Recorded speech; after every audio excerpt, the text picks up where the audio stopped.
to the third part of this video on the context of poetry after 1900. Continuing on from the previous video, we're now going to discuss a couple more of the main and major themes and genres of poetry during this time, and then move on to talking about how we might bring context into an exam-style question. So let's take a look at war poetry. There were many wars in the era post-1900, and a lot of these wars really defined the art of the time, the politics of the time, the geography of the time, the society of the time. So war poetry is incredibly important. And so poetry of the First and Second World War is vast. When we talk about war poetry, we mainly refer to the poetry of the First and Second World War.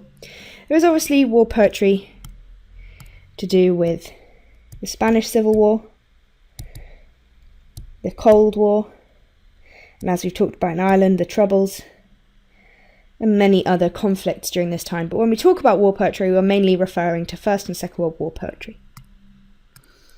Much of it portrays the real human and individual tragedy of war that you wouldn't have seen in the propaganda of the time. It talks about the individual human loss. Some of it rails against the poor tactics and politics of the time. And many war poets had been to the front line themselves and wanted to express what they had seen and how they felt. For a more in-depth discussion of war poetry, please go and watch my video on World War I and poetry. But what we're going to do now, which is to see this context in action, is to look now at a war poem.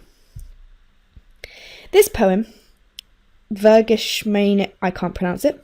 You don't have to pronounce it. English is a written exam.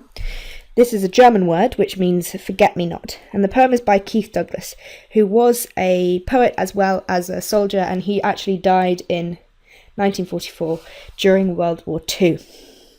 So I'm just going to scroll through this poem now so that you can read it before I analyse it. Okay, so we can see here how he talks about the horror of war when he uses phrases such as nightmare. The phrase here, look, really instructs the reader to pay attention. He really wants people to be aware of the horrors of war.